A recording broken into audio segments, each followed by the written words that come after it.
जेएलकेम के विधायक जयराम महतो का पैर फ्रैक्चर हो गया है। उन्हें इस बात की खबर नहीं लगी थी कि पैर फ्रैक्चर हो गया है और किसी मरीज से मिलने पहुंचे हुए थे धनबाद वो, और यहाँ पे उनके पैर में फ्रैक्चर हुई। फिर एक्सरे कराया और पता लगा कि पैर में फ्रैक्चर है। फिर प्लास्टर हुआ।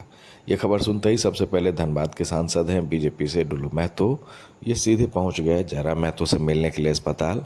उनका हालचाल जाना, उनसे बातें की और ये पूछा कि कैसे हो गया। फिर जयराम महतो ने बताया कि भाई वो फुटबॉल खेल रहे थे, उन्हें पता भी नहीं लगा कि पैर में इस तरह के फ्रैक्चर हुए हैं।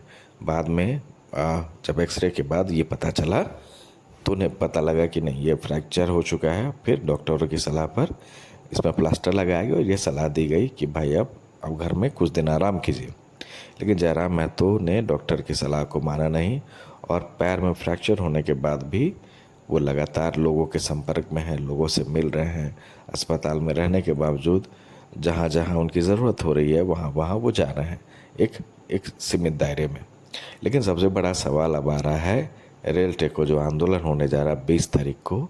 अब ये लोग कई कयास लगा रहे हैं और कई सवाल उठा रहे हैं कि जब पूरा कुर्मी समाज जो है उस वक्त आंदोलन की राह पर है, जब आदिवासी समाज खुद उनका विरोध कर रहे हैं, और ऐसे विरोध के बीच कुर्मी समाज को जयराम महतो की ज़रूरत थी तो उन्होंने पैर में फ्रैक्चर करवा लिया और शायद ये कहीं साजिशन प्लास्टर भी चढ़ा गया और वो इस आंदोलन से शायद अब किनारा कर रहे हैं।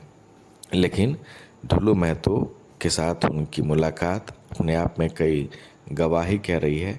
और ना सिर्फ डुल्लू महतो बल्कि जो सत्ता में बैठे हुए लोग हैं, चाहे पक्ष में हो या विपक्ष में, तमाम लोग जो कुर्मी समाज से ताल्लुकात रखते हैं वो चाहते हैं कि एसटी में उनका समायोजन हो, लोग उनको एसटी की तरह समझे, आदिवासी की तरह समझे, और जो भी आदिवासी समाज को आरक्षण वगैरह मिल रहे हैं वो आरक्षण तमाम चीज़ें उन्हें मिले।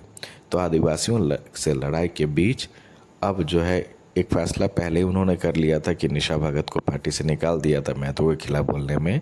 अब लोग ये मान रहे थे, महतो समाज के लोग, कि जयराम महतो अब उनके लिए खड़े होंगे। लेकिन जिस तरह से उनके पैर में फ्रैक्चर हो गए हैं, पैर टूटे हुए हैं, तो लोग अब ये सवाल उठाने लगे हैं कि ऐन वक्त पर जब उनकी ज़रूरत थी, एक यूथ लीडर हैं वो महतो समाज के लिए भी, तो इस वक्त उनका ये पैर टूटना, वो भी तब जब उनको खुद पता नहीं चला कि उनके पैर में शिकायतें हैं, दर्द है। तो कहीं ना कहीं ये साजिश है कि वो ये नहीं चाहते हैं। एक तरफ तो सवाल के घेरे में कि आदिवासी समाज की एक किसी लड़की को उन्होंने पार्टी से निकाल दिया, और अब महतो समाज को जब उनकी सबसे ज़्यादा ज़रूरत है तब वो कहीं ना कहीं से किनारा कर रहे हैं, बहाना बना रहे हैं, पैर टूटने का बहाना बना रहे हैं। ये महतो समाज की साजिश।